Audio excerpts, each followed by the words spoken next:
Well, hello, good afternoon, and welcome to Live at the Waterhole, everyone. And what a scene we have here with elephants coming to say hello to us once again at King's Camp. And my name is Amy, and I will be with you for the show today. I am so looking forward to it. It's nice and warm in most places, so I think we're going to have a lot of action around the water holes, lots of animals coming to drink and saying hi to us already. It's been very busy leading up to the show. As always, this is a live and interactive show, so please do make sure that you send through those comments and questions to me. I would love to hear from you. We had so many people yesterday telling me who they were, where they were from. Let me know what snacks you have. Oh, wow, it looks like a whole nother herd might be coming there on the right. And yes, you can send those through on the Wild Earth app or the website. You can join the conversation on X using the hashtag Wild Earth, or you can chat to us in the YouTube chat stream. Just remember to use @FC.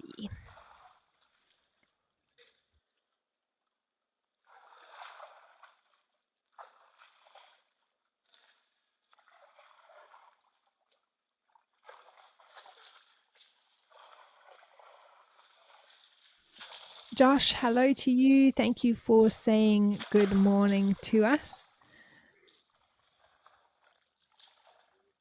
It's wonderful to know that you're watching. I wonder if there's, oh, that herd's probably just resting in the shade that they can find there.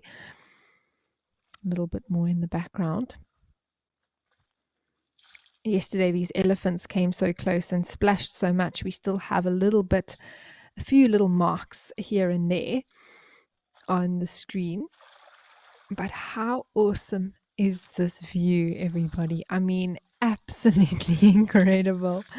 I almost feel like I need to lean away from my screen because these elephants are coming so close. Hello there, little one.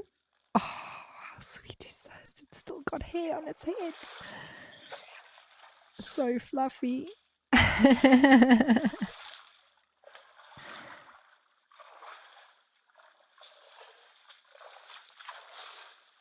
We often asked if baby elephants are wrinkly when they are young as well. And yes, look at that. This little one, probably under a year old, and it's trying to splash itself, I think.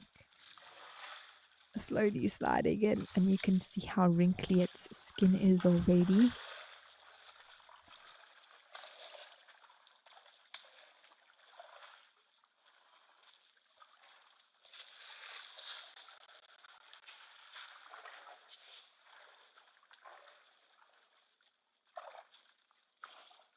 Oh, here's another baby. Oh my word, we are being spoiled.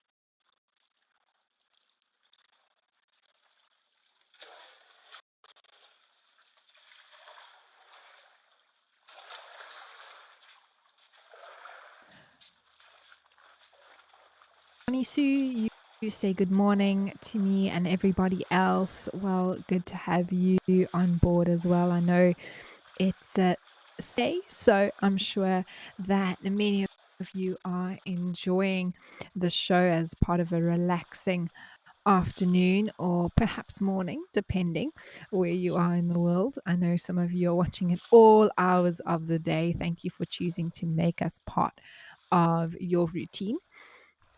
Mercedes, yes. Oh, it's so cute. These little ones, aren't they just? And you saying hello to the Wild Earth crew and the chatters. Happy Saturday. Happy Saturday indeed. It's also rugby day in South Africa. The Springboks are playing rugby this evening, 5 o'clock, in the town of Nelspruit, which is quite close to the Kruger. So we're all very much looking forward to the rugby later on and wishing them everything of the best, hopefully, to bring home the win.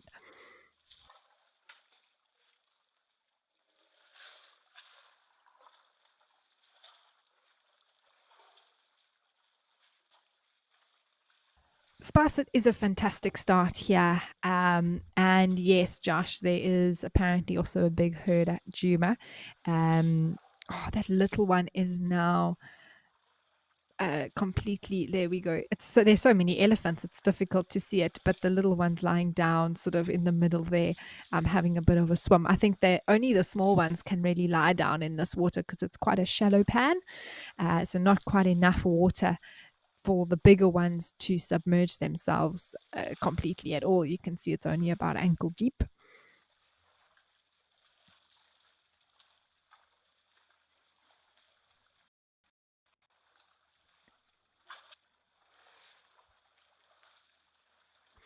But Spas, what am I expecting to see today? Oh, lots of elephants. I'm hoping that we see some more rhinos maybe at Founders if we're lucky. And maybe giraffe and zebra will also be nice. We'll see how the afternoon goes. I think there's a really, really good chance of seeing a lot of variety today, just because it's hot in the low felt area. It's not extremely warm. Tomorrow is going to be another scorcher in the area, but for the most part, it's around the 30 degrees Celsius mark, which is actually a lovely temperature. A little bit of a cooler breeze lasted into the day, but tomorrow I think we're getting up to another 40 plus day. So the waterholes may even be busier.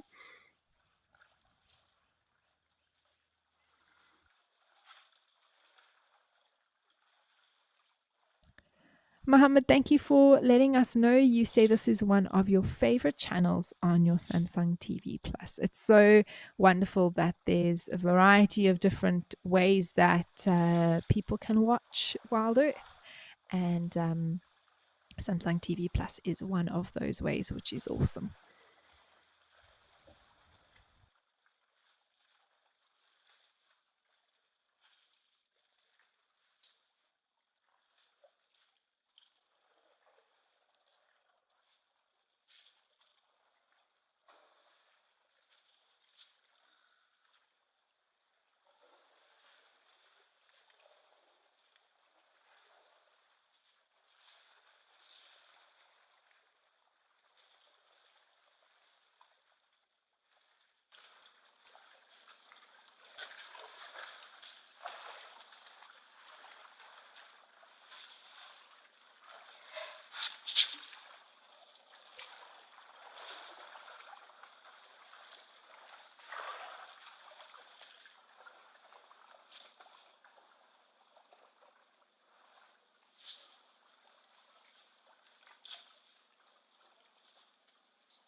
So you can see this herd here now is sort of almost settled in the water. There's a herd, some impalas drinking on the far right there. I think this elephant that we can see here, sort of in the central left side of the waterhole, could be the matriarch. She looks very big, quite a pronounced forehead as well, very square, right angled. But only if this one closest to the screen also looks quite big. So between the two of them, I'm sure one may be the matriarch. And usually, and that's definitely not always, you'll find a herd really only has one like female that stands out bigger than all the others. And it becomes very clear who the matriarch of the herd would be. Bush Girl, you've asked a very interesting question actually about the herd,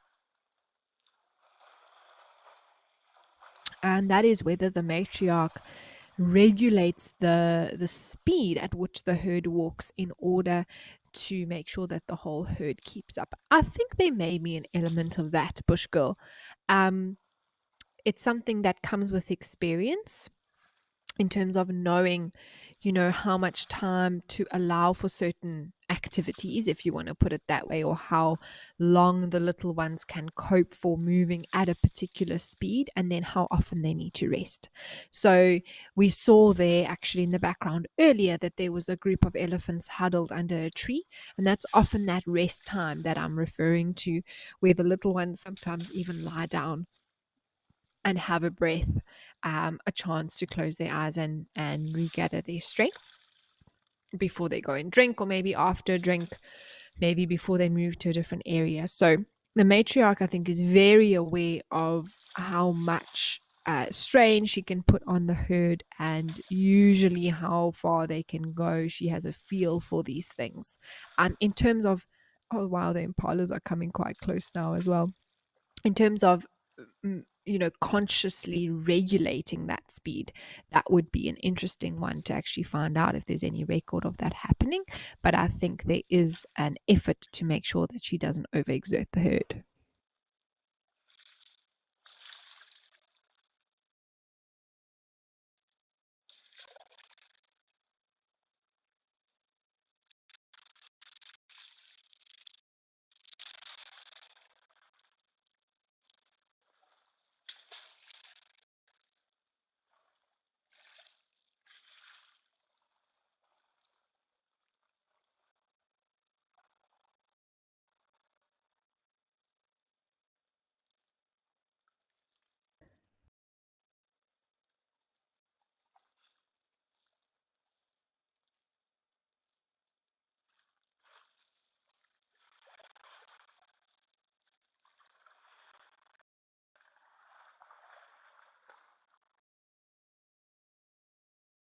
Well, I was hoping to see zebras, so let's head over to Kwamaritan. Oh, sorry. The feed froze there, so we've come over to Juma. You can see those elephants, I think, that were at the waterhole. Oh, there are some still here. Amazing.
Well, why don't we check out what's happening at Clayton?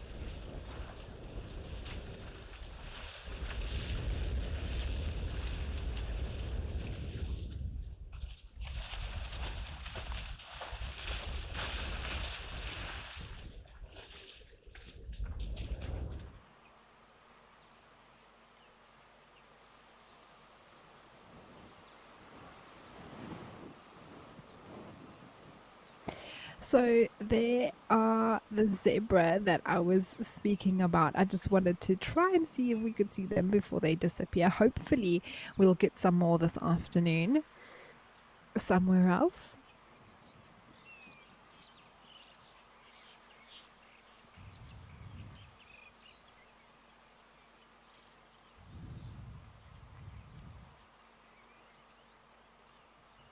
This waterhole is also sometimes so special with a few, I think we had lions here, didn't we, some time back? Oh, there is. Oh, it's an impala. I actually thought it was going to be a steenbok. There's a few more arriving. That's lovely.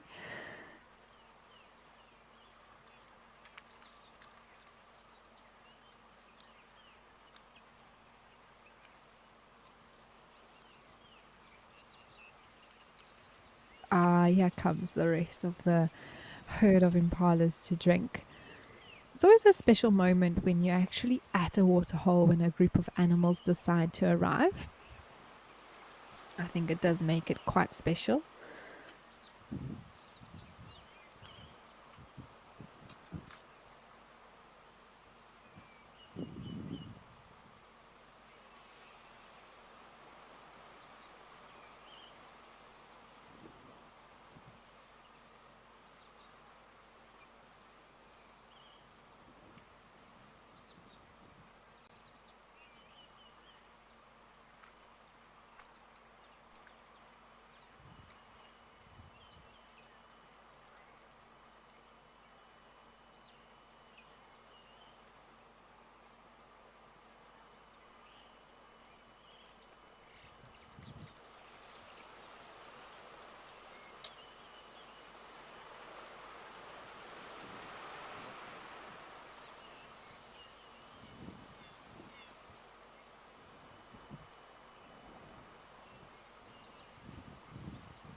Heidi, hi. You say thank you, Amy. Beautiful pictures, and you love to see those elephants so close. Yes, at King's Cap, it is actually quite unbelievable the view that we have. It's wonderful. Ella, you're 13 years old, and you want to know what are the earliest records for impala. I think, Ella, if I'm not mistaken, what you're referring to is maybe impala births.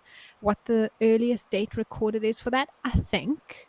I will have to just check. I think the 24th of October or something around there was the earliest lamb recorded for a season, which is way it's what we call an outlier. So it's completely out of the norm. I think last year we saw the first lamb on the 12th of November in Juma, but majority of them appear that first week of December, I would say, on average. But sometime middle to late October, I think is the earliest record for an impala lamb to be born.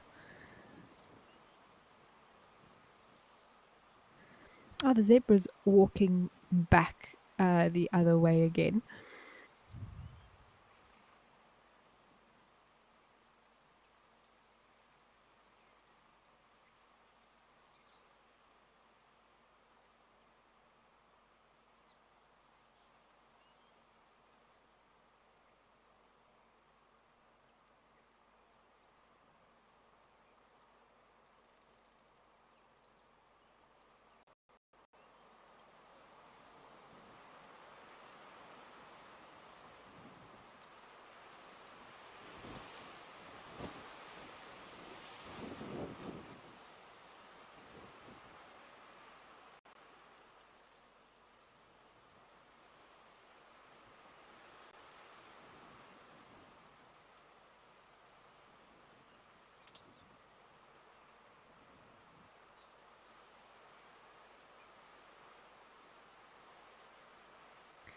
Okay, how cool. Just so peaceful to see those impalas drinking. Let's head over to Rosie's pan.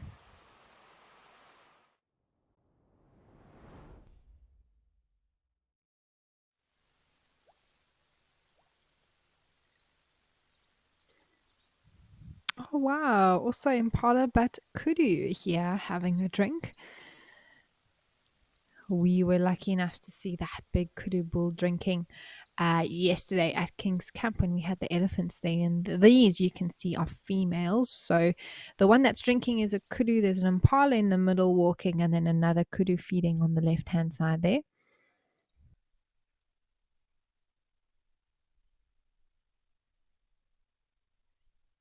And some oxpeckers have arrived.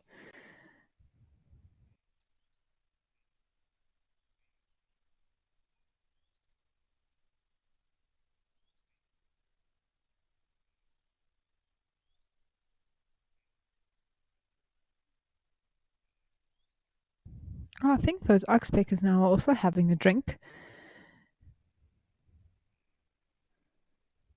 Oh, there's more kudus drinking.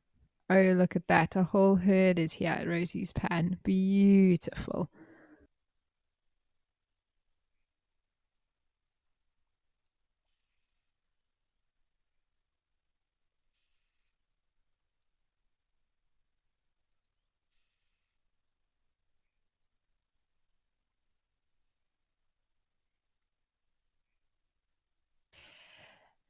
Today on my run this morning, I saw my first red-headed weaver in full breeding plumage. The male had changed the sort of yellowish head for a bright neon red.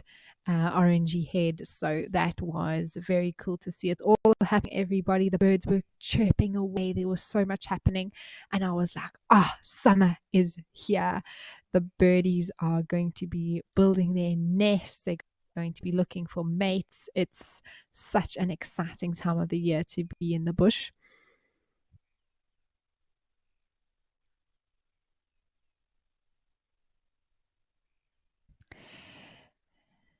The kudu seem to have ghosted us. They are known as the ghosts of the bush due to their secretive nature. But that was a bit of a surprise when we zoomed out from the oxpeckers to see the kudus had disappeared. They've started to feed now just in the bushes surrounding the pan here.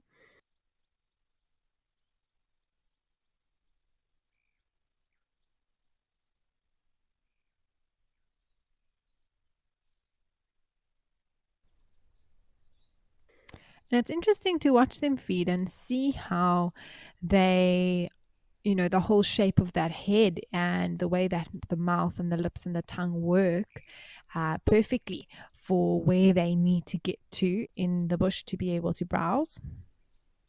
Oh, Mindy, you've never seen oxpeckers drinking before? Well, there you go. Not only did we see them drink, but the one had a little bit of a water bath. I'm sure to clean off some of the dust, but also to cool itself down a little bit.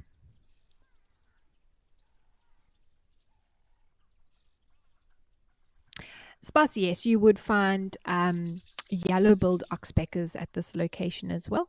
The Oliphant's West Game Reserve is open to the Greater Kruger, so all the way from there to it's sort of in line with I suppose Orpin, Timbavati, Kleseri, all of those are sort of next to each other, the private reserves, and there are no fences in between. So oxpeckers, including yellow-billed, would be found in this area as well.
And I can already see some green leaves starting to push through on these trees.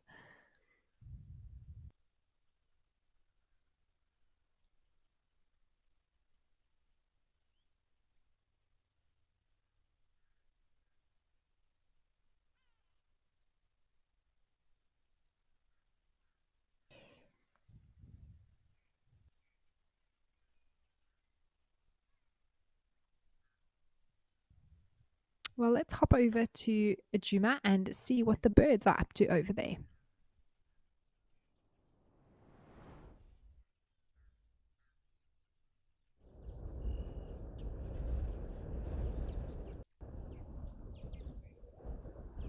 Can see that juvenile fish eagle is on the move now. I believe it was being mobbed by, I think it was lapwings, but possibly also drongos, starlings also tend to mob these birds of prey. So beautiful to see it flying at the moment. Let's see if it settles down again.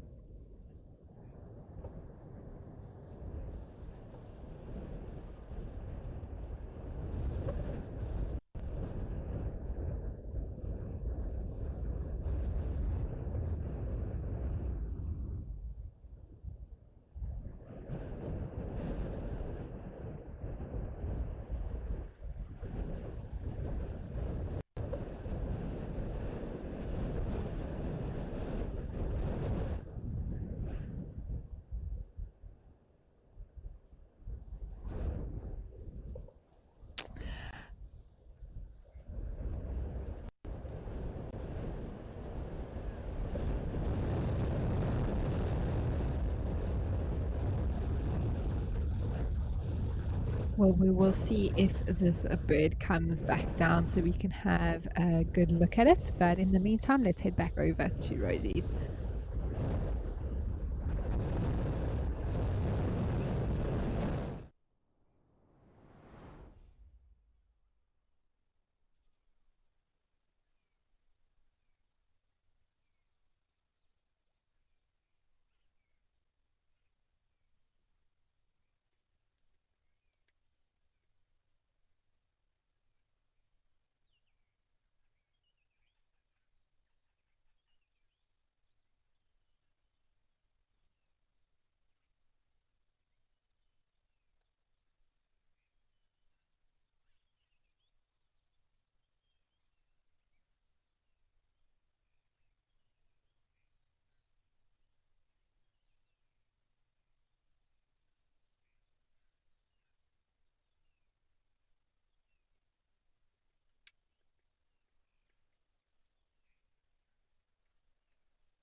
So we're just having a look around, seeing if there's anything that we can see around here where the kudus are still munching away.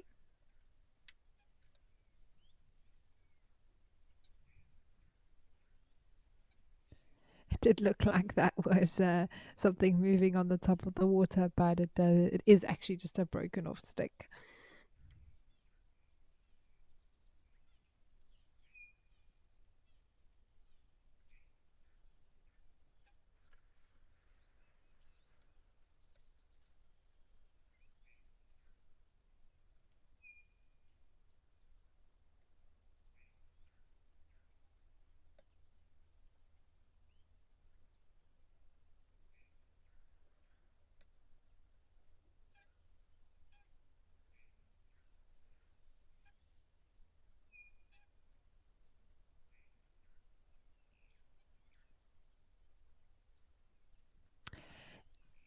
And last year, we actually had a pair of violet-backed starlings at Rosie's Pan in a tree here that we were able to watch them nesting, which was amazing.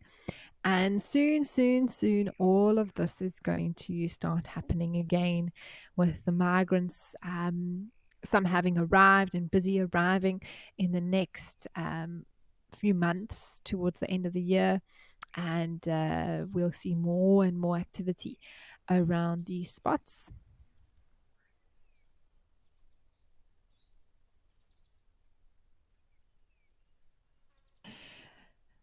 The ghost of the kudu moving in the background there.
Well, we back in Juma, everybody. It's gotten quiet all of a sudden. Like there was this big influx of activity everywhere.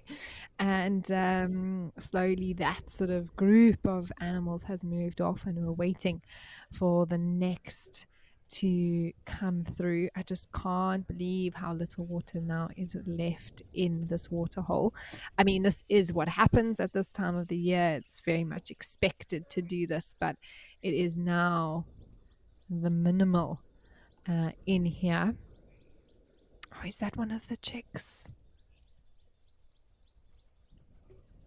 Oh, that is so cute. That's one of the little blacksmith lapwing chicks moving around there.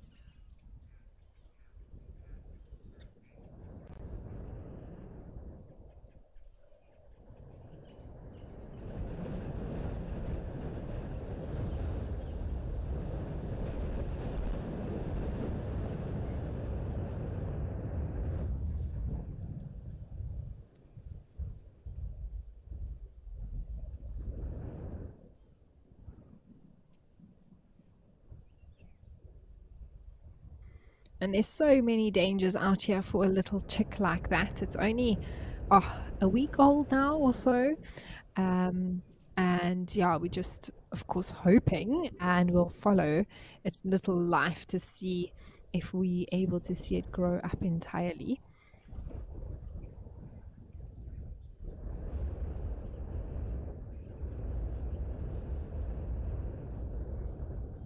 So Arlaramua, I would say it's not often that we see predators like that at these waterholes during our show. There definitely have been sightings. I've seen lions, I think 2 or 3 times. I haven't seen a leopard during a show that I've been hosting or presenting, but I did see it during a show while I was at Juma on the waterhole at, I think, Jabulani near Hoedspruit, which was amazing. A mother and cub there. And then with regards to caracal or serval or something like that, the sightings that I've seen video of have been in the infrared cam at night and often at locations like Oldonyo in Kenya. I'm sure there have been other places as well, but it is rare, our Lorimer. It's not something that we see too often. And it makes it all the more special. I mean, at this particular camera here at Juma, leopards are seen more regularly. I would even say often in comparison to other places because of its location in the Sabi Sands. The same with Nkoro, one of the other Africam cameras, also very close by to where this camera is on a neighboring property. So with that considered, then you do see the leopards coming through there a little bit more often, depending on the reserve and the density of those types of animals. Speaking of which, let's head over to Nkoro now.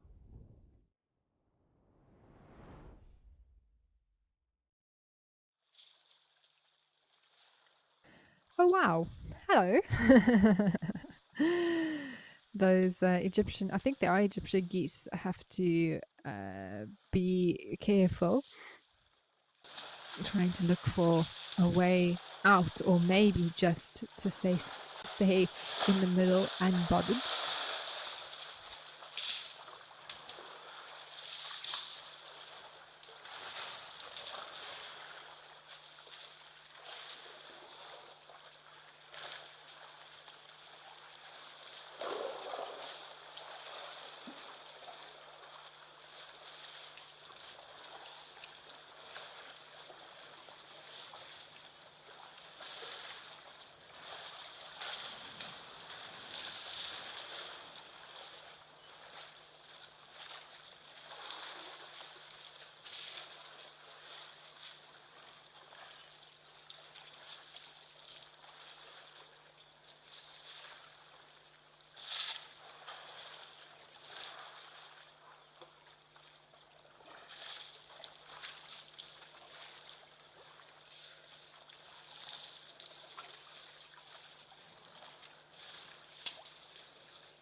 Oh, Maggie, you'd like to know which Wild Earth characters would we possibly see here at Nkoro? So they are very far into the east. So actually, right, I think, if I'm not mistaken, on the border with the Kruger National Park, and that is basically the closest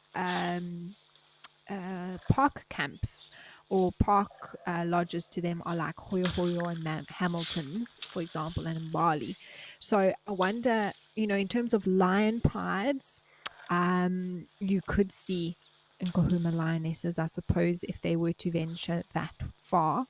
Um, and then things like some of the maybe mohawk, maybe that Kruger male that we saw on my last day at Juma the other week.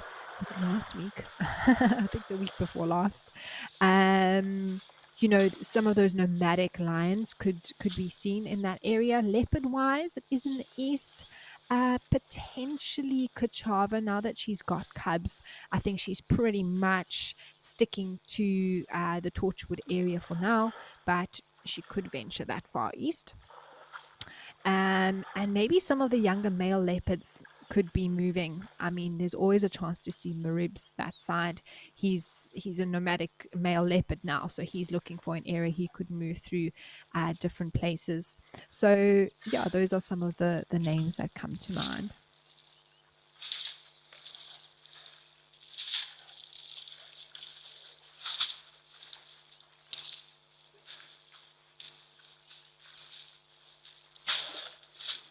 Nadine's directing today. She just gave me some extra info that Milwaukee, the residential um, territorial male leopard of Juma, has been seen as far as Nkoro. So there we go. I mean, they are quite far east, but with these animals, the way that they move, there's always the possibility that they can head that far. There's also another leopard called Waitika.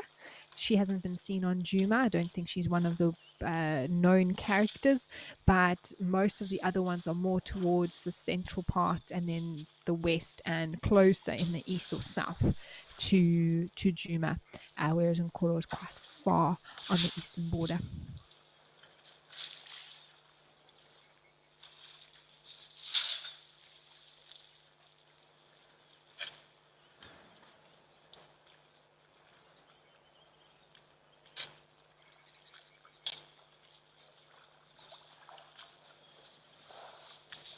Yeah, Lenny, with regards to the lapwing chicks, absolutely. I was actually on show that day on the 19th, and we weren't live when it happened, but I know the Juma Dam Cam, I think, got it live with that little chick hatching and then the parent coming and taking that shell away.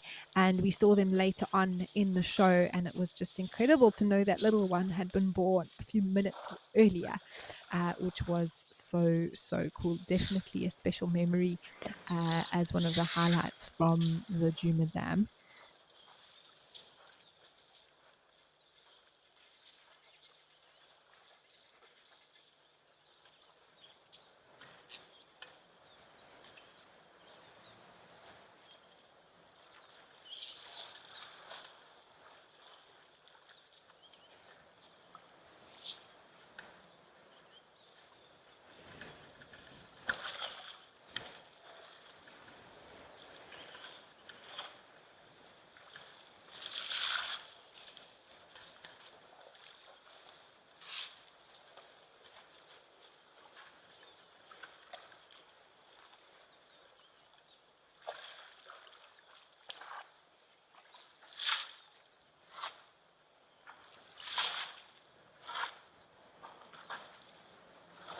What is fascinating is that with lions and leopards as known characters, I mean, hyenas can also travel quite far. I don't know which, if any, Juma clan hyenas have been seen on Kora. That's quite far for them. If there's another clan in this area, which I'm sure they would be, they probably wouldn't be heading this far east. However, with animals and these territories and areas that we speak of, they ever changing and fluid, and you can never rule out the possibility of, especially within a limited area. I mean, you're not going to find a territorial male leopard heading all of a sudden appearing in the south of Mala Mala. This is, he's going to stick around to where he's claimed his patch. But when we're talking about these borders, they do shift and change all the time. So it can change, and it's always interesting to one day on this camera we might see, who knows, Hlalamba, if Shlodulu keeps pushing her further east, but she's going to run into the likes of Kochava and whatever on the way. But it's fascinating to think of the movements of these animals, especially lions. I think even more than leopards. Like I say, young male leopards can move a lot, and they can pop up anywhere. Females are a lot more predictable, but until those males establish a territory, they can really pop up anywhere.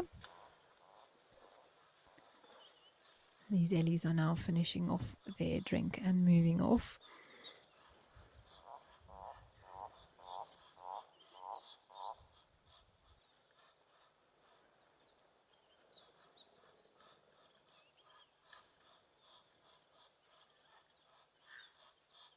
Oh, one's going for a last little rub in the grass.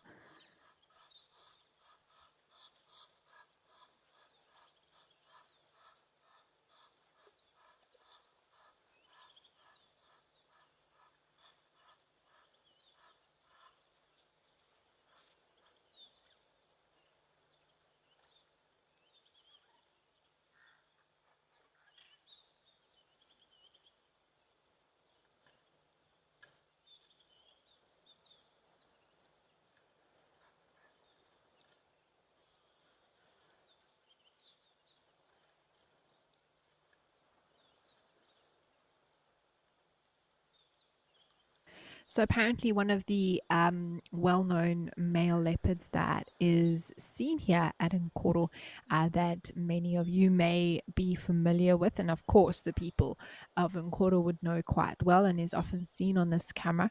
Excuse my pronunciation, as I haven't heard this name before, but the Irefield male, potentially, maybe just Irefield male.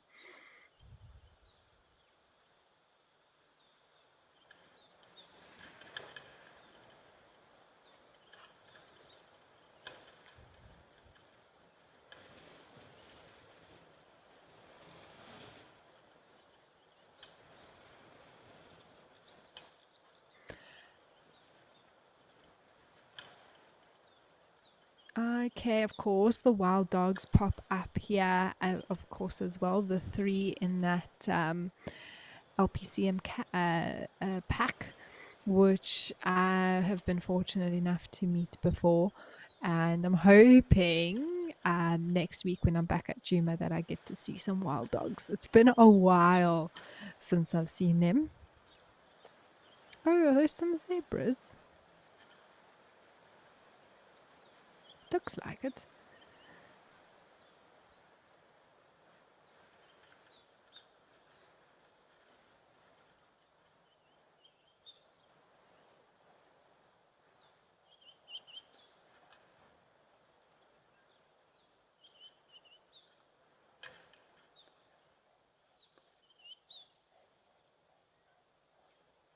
I was hoping we would see some more zebras. There they are.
Well, they look like they've moved off. I was hoping that they would actually come for a drink. That would have been awesome.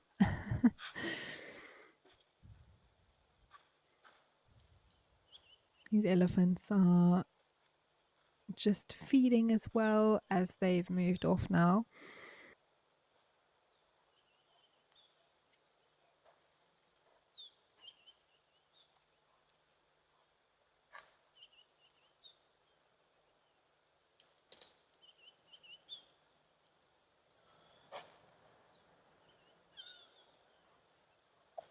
Hello.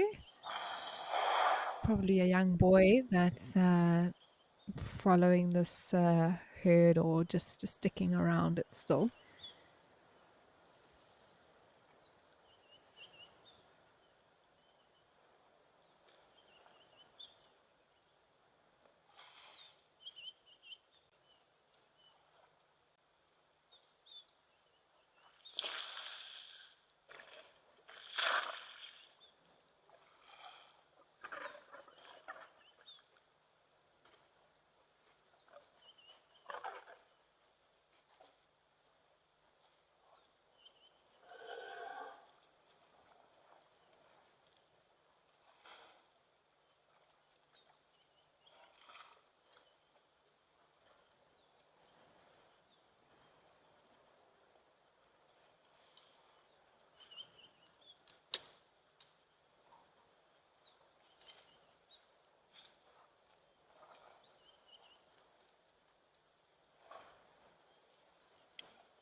So another very popular leopard who's well known is Mzemba, who's apparently also seen here at Nkoro, and that is the only living offspring of a beloved leopard named Hosanna. I mean, I remember seeing him on Wild Earth, and unfortunately, I never have the privilege of meeting him in person, but he was just incredible, that particular male leopard, and hopefully one day I'll be able to meet Nzemba myself. There's some more Ellies arriving here now for a drink. Another mother and calf. But it's fascinating to chat about these things and also for myself to learn some new names. Of course, being based at Juma when I'm there, we hear a lot about certain individuals and certain prides and packs and things like that. But it's always wonderful to learn some new names and understand the dynamics and a little bit further afield than just home base.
Looks like this elephant's deciding to have a pool party, which is fantastic. I love the sounds.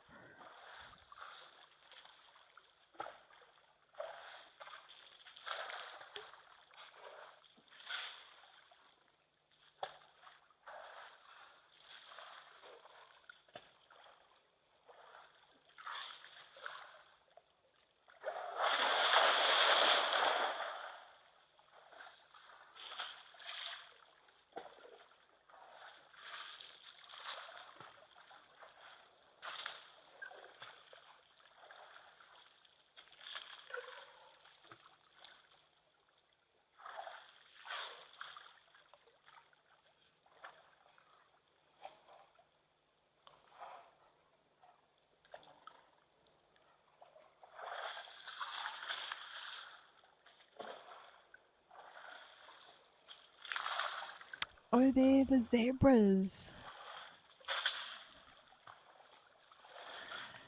Oh, now the little one's coming for a pool party as well. I was hoping these I don't know if it's the same zebras. They could have done a little bit of a loop around, which is quite possible. Now arriving for a drink. This is awesome.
Well, I'm so happy that I got these zebras coming to drink finally and had them as part of the show today. Let's head over for some birding at Lentor.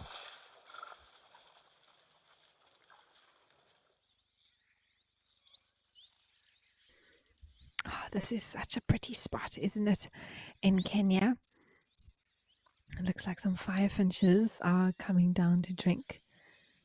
And some red-billed quailias.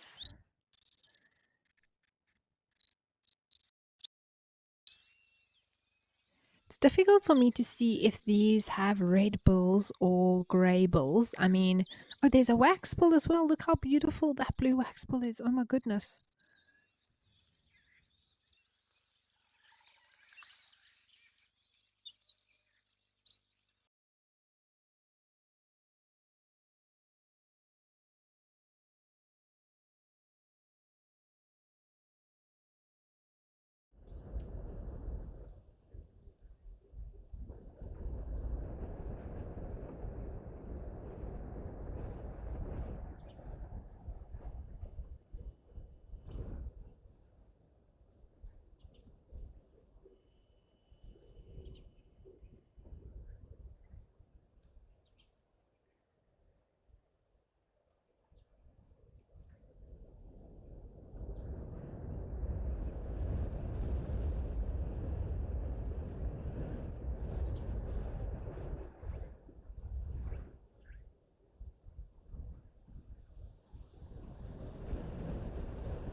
Oh wow, there's a jackal. We've popped over to Onguma at Etosha National Park, everyone, and there is what looks to be a black-backed jackal. Looks like it has a black tip to the tail there. Very cool to see this little guy out and about in the day. Middle of the day, let's be honest. It's probably very warm there. Lady Macbeth, absolutely, you've got to love a jackal. I wonder if it's going to have a drink.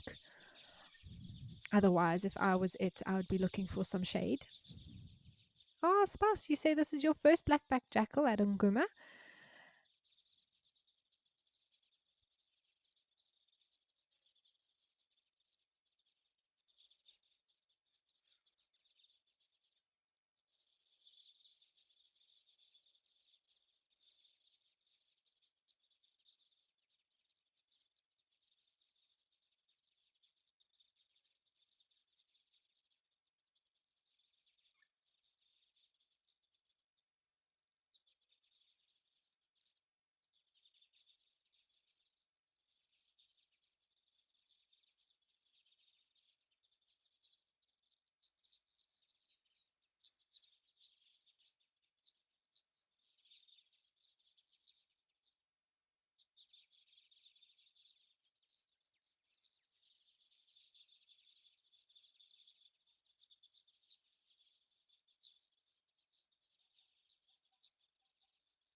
Oh, Dean, I'm not exactly sure how long their tails are. In proportion to their body, that looks pretty long. I mean, it's almost the length of its back leg.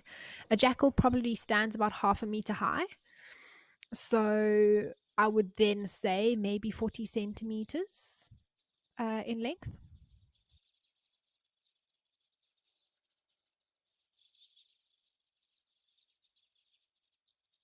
I do wonder what its plan is here, though. I mean, it's. I will check the exact temperature now, but I mean, it can't be cool. It's definitely warm. I would imagine well over 30 degrees here today. And jackals generally we associate them with being more crepuscular into nocturnal, so active sort of from sunset onwards, and settle down in the day. But it just shows you that these animals don't read those textbooks, and they will do what they please when they please. And probably it does look like it's a male. Just seeing underneath the tail there, it looks like some testes. Um, but yes, this jackal, I feel like it's being very cautious.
Yep, so I've just checked. It's 36 degrees in the Etosha area today. So I suppose they are used to even hotter temperatures than that. I mean, we are only at the end of September and it's already 36 degrees. But that's a great question in terms of jackal patterns being different on their bodies and if other individuals can recognize them. I know if we speak about zebras, that's something that's been noticed. Oh, there's some guinea fowl arriving. That's been noticed with regards to the actual pattern, especially around the shoulder, being unique, and animals using that sometimes to identify, potentially to identify individuals. using that. With jackals, it's a little bit more difficult. I think they probably use scent more than actual visual communication, and also just, especially if they are in a partner, they are monogamous, so they would have, oh, there's some zebras as well. They would have a most likely be in a pair. That's their social structure for the most part. So they would know their partner really well, I think, by sound as well as scent and potentially what they look like. But I don't think any two jackals have the exact same markings. I think they vary in how dark the black coloration is, how much sort of white or gray is mixed in with that. And there's a I don't, it's impossible for me to think that any animal, I mean, even an elephant's wrinkles, right? They're not identical. So each one will have a different combination.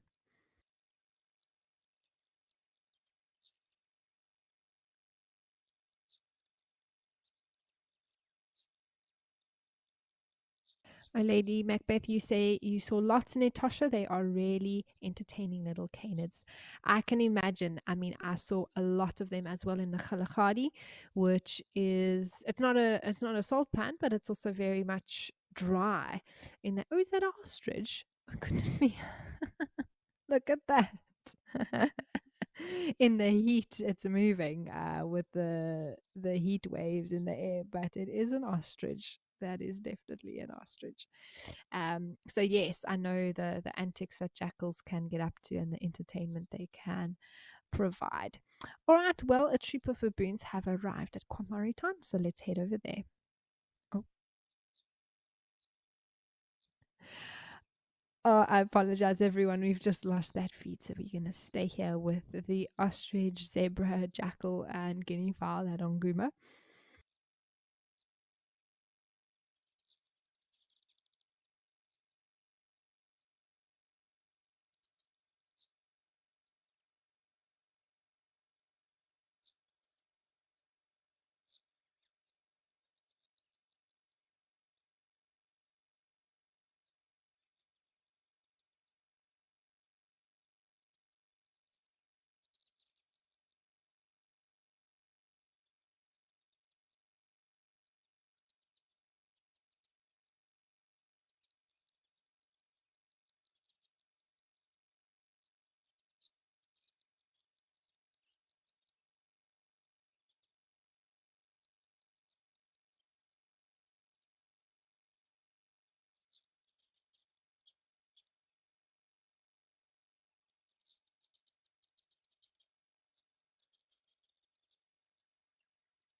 Right, well, I think that let's go look at the elephants that have arrived at Juma.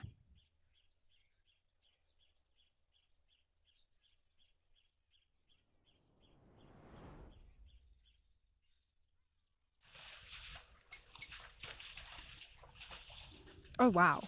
I don't know what I was expecting, but these Ellies are having a fantastic time at the moment.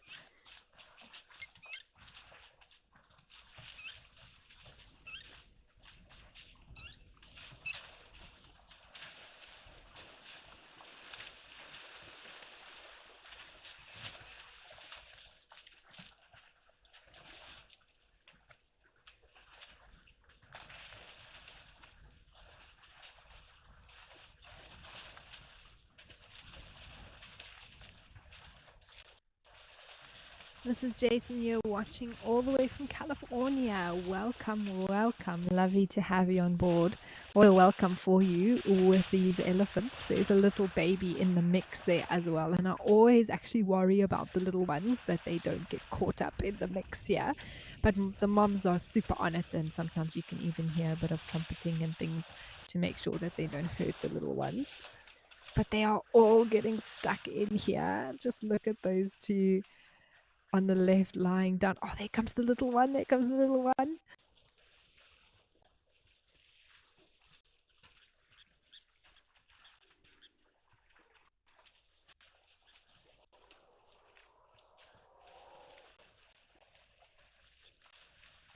When we talk about an elephant pool party, this is what I am talking about. Oh, there's two little ones in there.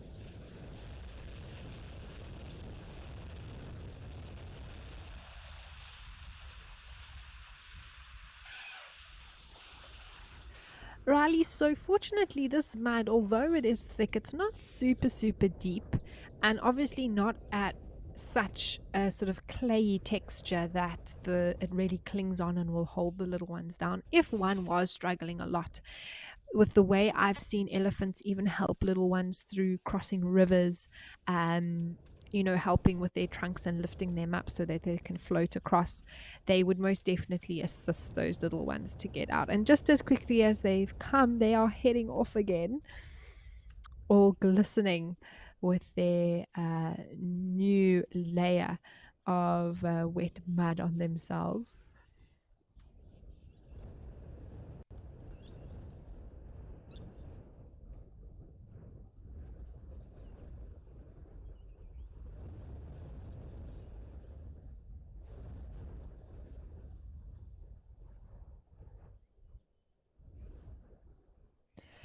Yes, they have moved away quite quickly. And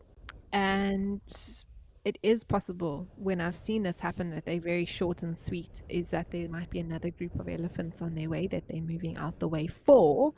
But it seems like there was a clear instruction from the matriarch here that it's time to get out of there.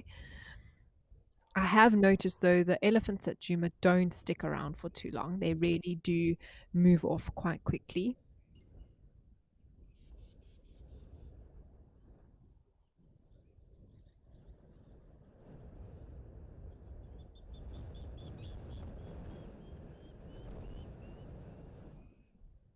All right, well, to keep up with the elephants this afternoon, let's head back over to Safari Hook.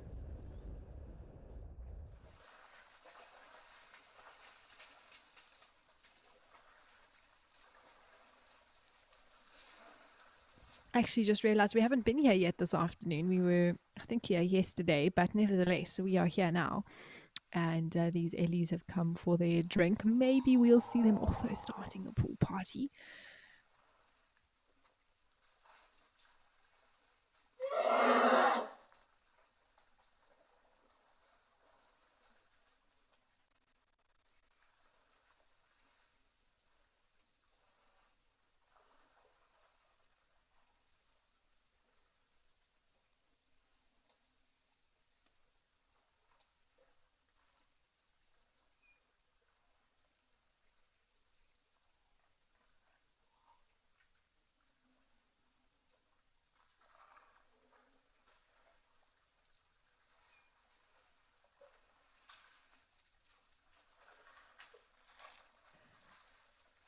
Well, we can always come back here. Let's head over to Kenya.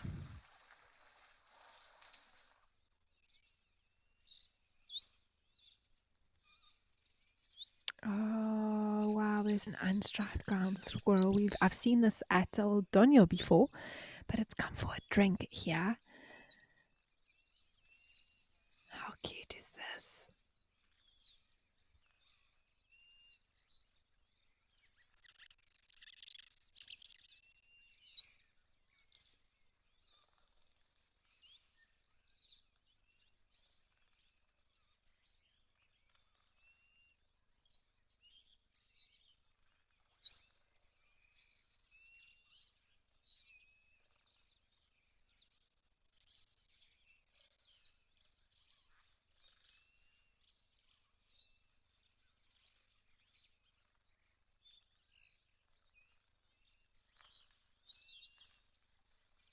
There's also always birds around here. We've seen some lovely starlings as well as the blue waxbills and firefinches. I mean, that blue waxbill earlier was, Nadine was saying as well, was the bluest blue waxbill that we had both ever seen.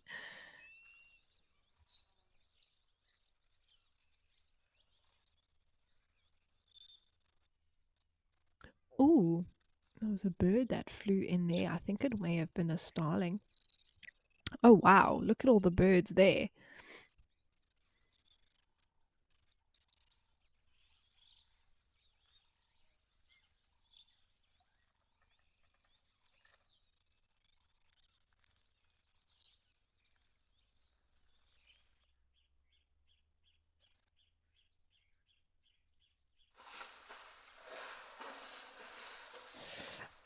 Sorry everyone, we can't stay there any longer, but here we are with the elephant pool party. There's a giraffe as well, looks like some gemsbok. It's all happening this afternoon at Safari Hook.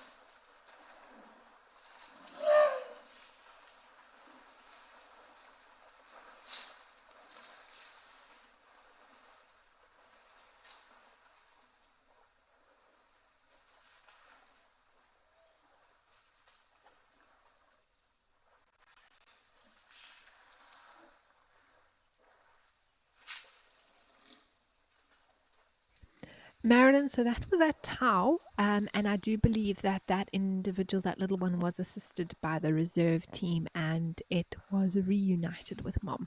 So a happy ending there for that little zebra that was stuck in the mud.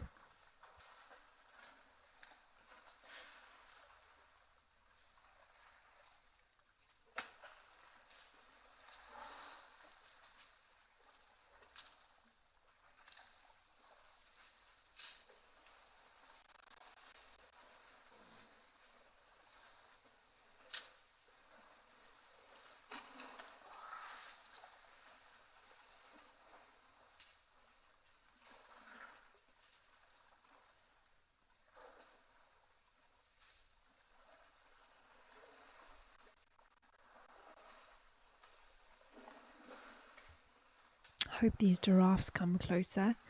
I was hoping that we'd see zebras and giraffes as well today, so they've all ticked off on my list. But to have them nice and close, coming for a drink maybe, would be fantastic.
Well, there is a lizard here, very well camouflaged, actually. I think that is what I'm looking at there. It's got its head up. Water monitor lizard just to the left of that pile of elephant dung. It is very well camouflaged. I mean, I wonder if it was here earlier and we just didn't see it. But very well spotted to whoever did spot that, because I mean, right now, I wonder if anyone at home at this view can see it.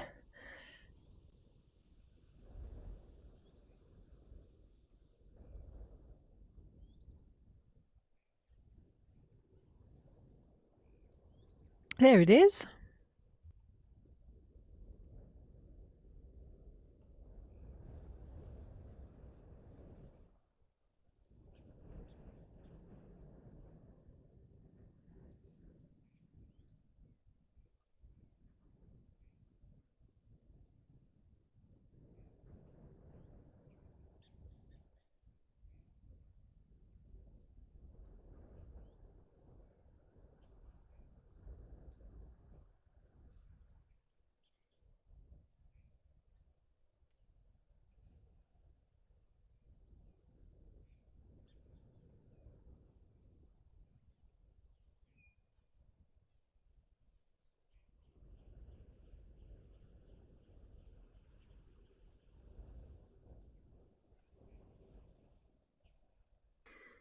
Yeah, Mrs. Jason, it is. Juma is drying up quite quickly, and it's soon enough. The rains will come, though. I'm just glad there is still water in the water hole. And how cool is this water monitor lizard, everybody? I mean, the colors are stunning, aren't they? And even though it's got that yellow undertone, at a distance, it really does blend in. And being a reptile, it's enjoying the sunshine today. It's one of the things that those little lapwing chicks need to be very aware of and careful of.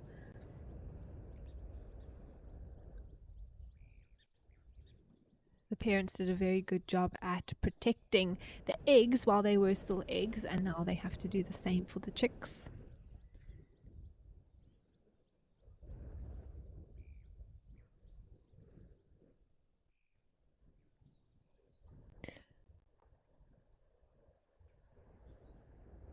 All right, cool stuff. Let's head over to Hyena Pan.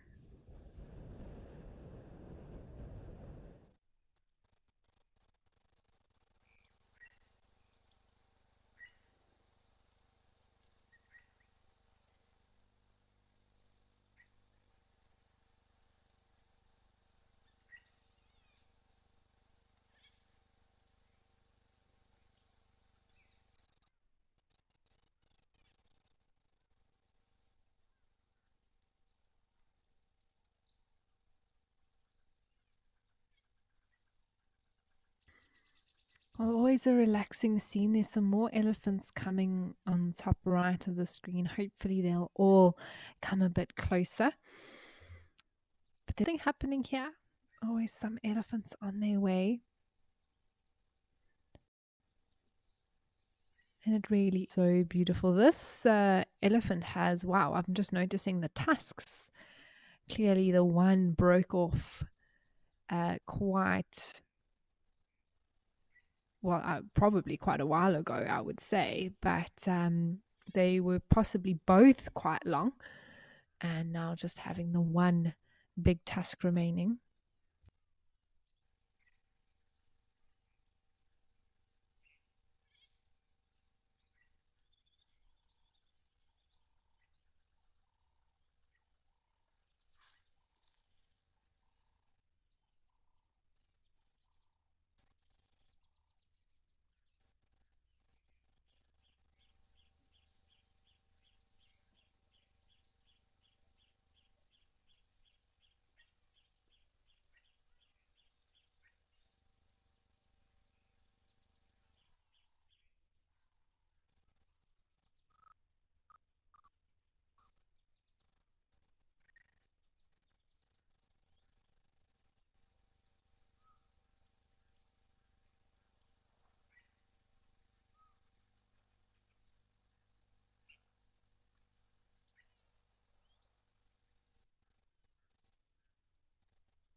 Ooh, Paul, that's a tricky question to answer. You want to know which animal do I think is the most relaxed? I mean, in the whole world, I would probably go with sloth.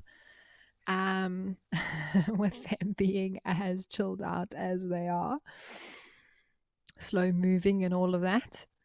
But in terms of the bush, it's tricky to say because I do feel that a lot of the animals are So a lot of the smaller animals are very skittish because they are small, and things like little mongooses, lizards, even snakes, they're not very relaxed. They move off steenboks duikers. However, you do get the exceptions. I mean, there's a steenbok near the Juma camp on those open clearings. It's so used to vehicles now that it doesn't move off at all, and it just looks at you, and you can have these great sightings with a steenbok, which is unheard of.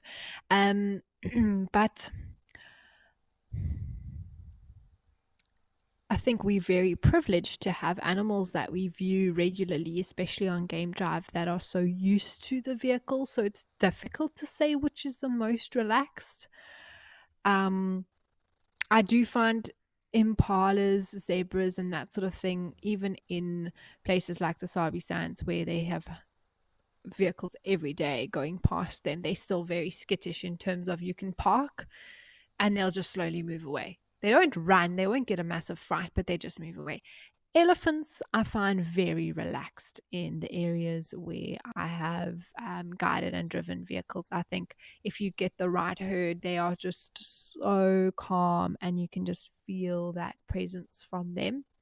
And they feel very comfortable around the vehicle and that. So I think elephants are one of the animals that can get the most relaxed with vehicles, and then lions and leopards being also on the same level. I mean, the fact that we can park so close to those cats and they don't even blink an eyelid or even, you know, move when we start the vehicle or anything like that. So it's incredible the opportunity we have due to the habituation process. But overall, I think sloths take the cake.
Mrs. Jason, that's very funny because it makes me think of the movie Zootopia, where the sloths literally worked in the DMV, and I think everyone had a laugh.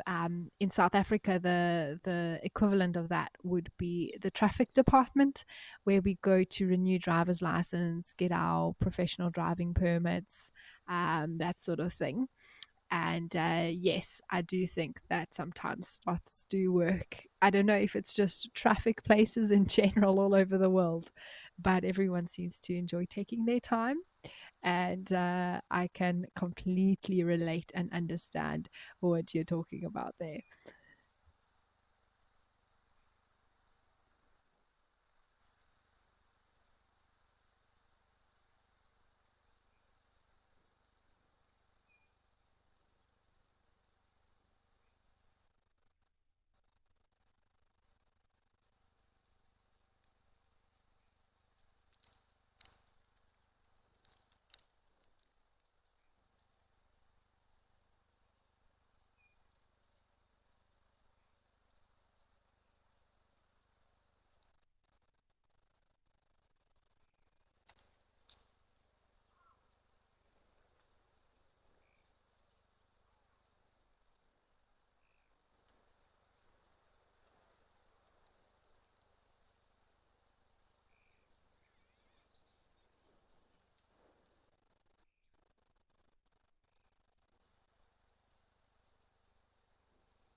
Now, just to let everyone know watching that the new On Safari show, the first episode was delayed by a week as we continue to just refine things and make sure it's absolutely perfect for release. So, that first episode will now air on the 2nd of October. So, that's coming up, I think, next week, Wednesday. Yes.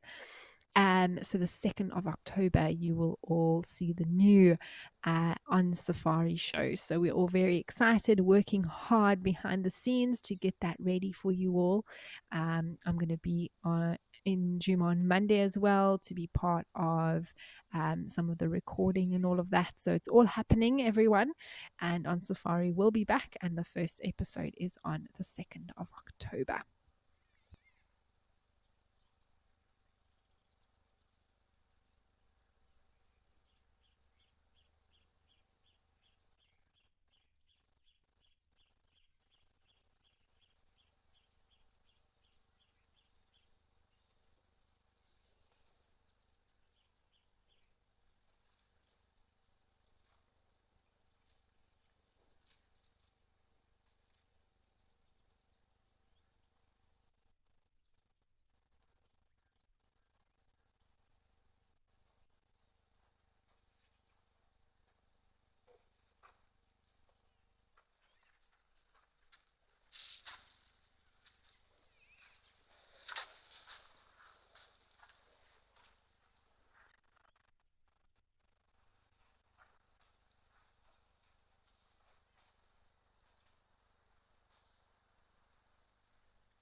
It does seem like these Ellies are standing in a queue when the one moves and the next one comes. But I think that is quite literally, why rush when you can let one finish? You've got all day to get your drink. So, they are big elephant bulls, maybe not enough space for the two of us type of situation.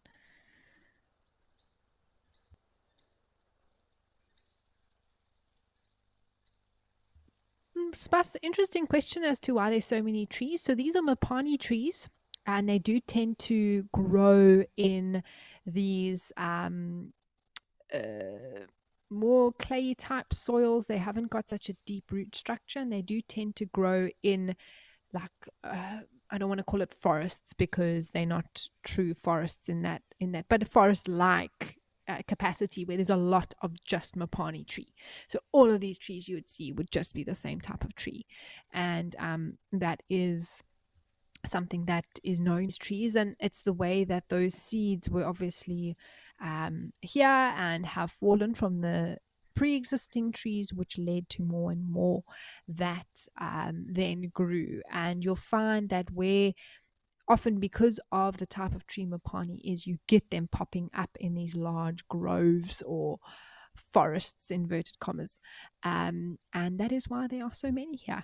Spas, I think the reason that they're here is because the soil is suitable for them, and Mapanis can often grow where other plants can't.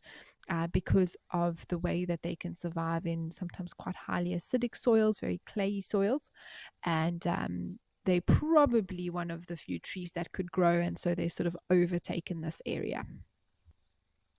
They would also be on granite, so you find them mostly on a granite base, which is the rock base underneath, and then the varying soils, quite sandy soils, sometimes on top with a clay layer underneath.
Well, Rizzo, I'm happy that you're happy that it's returning on Safari. I'm sure it has been missed by many of you, but we are putting it into a form that I think you're all going to enjoy.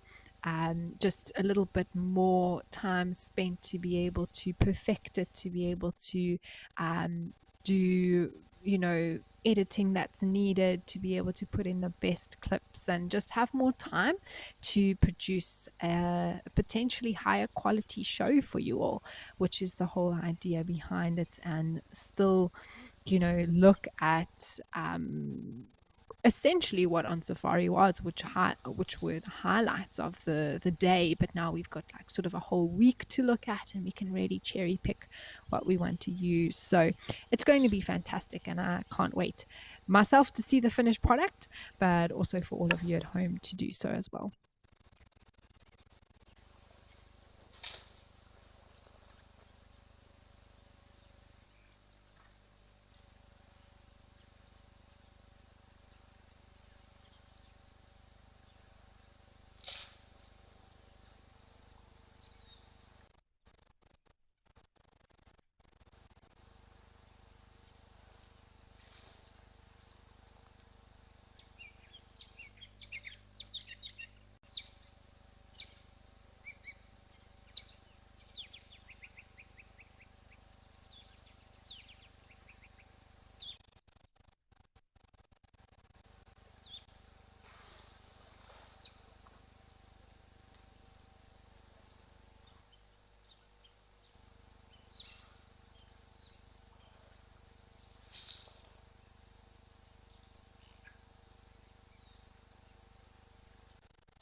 Oh, apparently there are now quite a few zebras at Onguma, so let's head over there as soon as we can.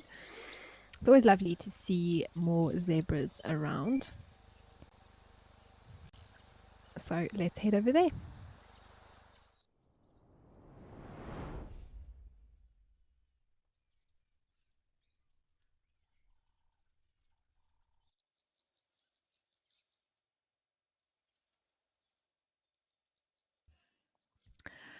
Oh, there we go. All the zebras out to say hello. They heard me saying I wanted to see zebras today, I think.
Wow, there's so many more arriving as well. This is awesome.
here we have some water backs. I apologize, everyone. The feed was freezing there on Guma. We'll see if we can get it sorted before the end of the show.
Mrs. Jason, that's an interesting one in terms of intestinal parasites such as tapeworms in wild animals, and most likely, if we think of the animals out here, a lot of them would have intestinal parasites as part of what they live with, particularly in scavengers and things like that.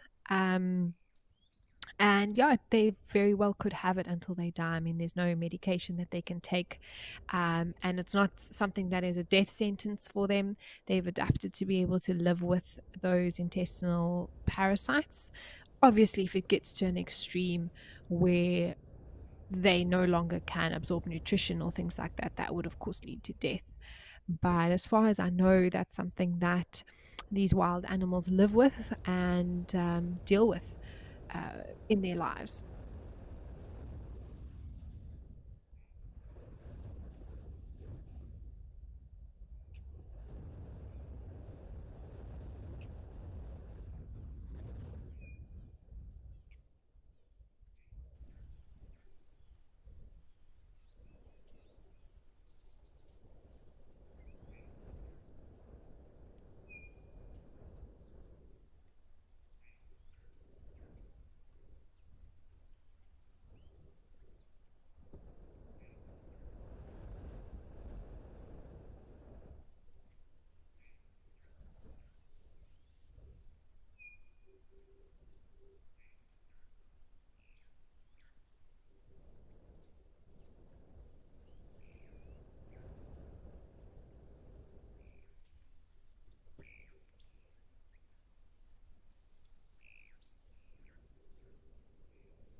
Such a distinctive feature of the waterbuck is that white ring around the backside.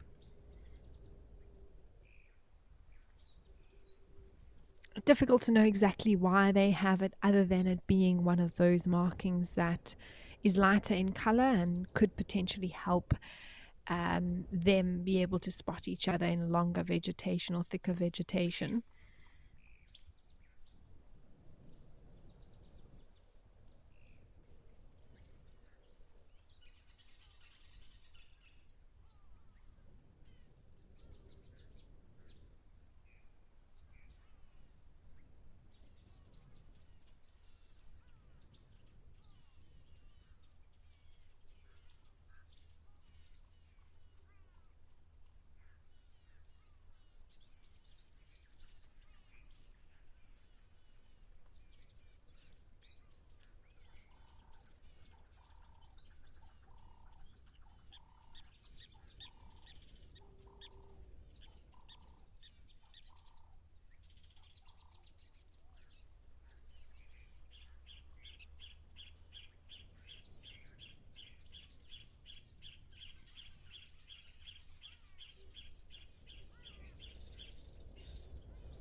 Jan, you like waterbucks? They are beautiful, beautiful antelopes, and I really enjoy spending time with them when we see them. I mean, they sometimes are. It's actually been a while, I will say, that we've seen waterbucks around this waterhole here at Juma. I was saying the other day on drive, I was like, oh, we saw waterbucks walking somewhere else on the property. I think it was near Treehouse Dam, which is in the southern western part of Juma. And I said, "Oh, we haven't seen waterbucks around Juma Dam, Gari Dam for a while, and they're back, which is awesome."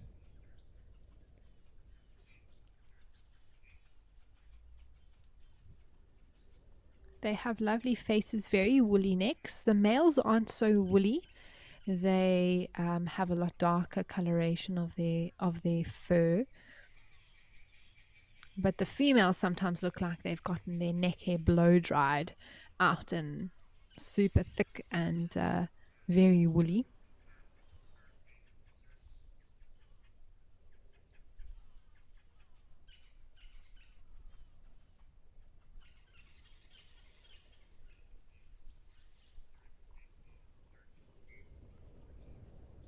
All right, well, I think let's head over to Safari Hook. Hopefully, we'll be able to see the elephants and giraffe there.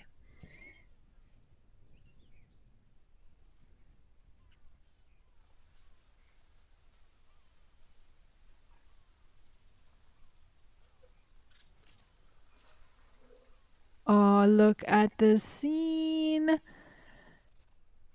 Oh my goodness. Giraffes, elephant. This is spectacular.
It's so wonderful to take in the scene. Oh, I think this. Oh, there's more Ellies. But I'm glad that the giraffes came closer because that was what I was saying earlier. I think this was where the giraffes were quite far in the distance, and I was hoping eventually they would come for a drink, which they did. And it just created the most beautiful picture there.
beautiful, these giraffes so close by.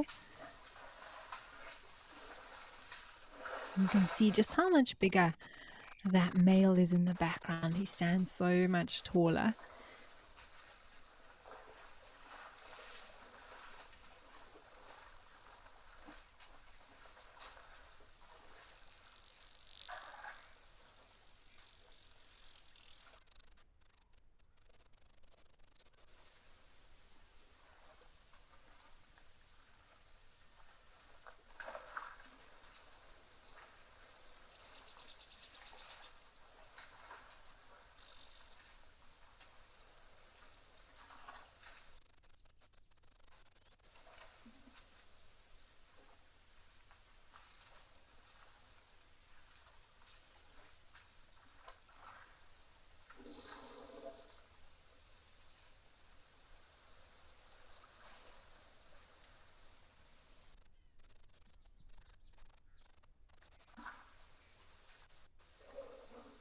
And this is just the perfect example to see that male, how thick those horns are on top, how slight and sort of short the female is, much smaller ossicones. And here the rest of them are arriving. Spas, it's been a fantastic day, and what a way to end with these giraffes. It's just made my whole afternoon. And you can see that male now actually sniffing that female's backside. And that's to do with actually picking up her urine, any chemical signals that she may be offering there to see if she's in estrus. Oh, this is stunning. So cool. Yeah, Ronnie, how beautiful. Like I say, a perfect ending for me to our time at the waterhole today. Everyone, thank you so much for joining me. I'll be taking a little bit of a break from the show now. I'll be back at Juma for a few days next week before some leave. So I'll see you all back on the show in sort of the middle of October. But it's been a wonderful time with you all. Thank you for all of your comments and questions that you've sent through. And yeah, it's like I say, it's been a wonderful afternoon. We've had such variety along the way, and just a beautiful, beautiful ending with these giraffe.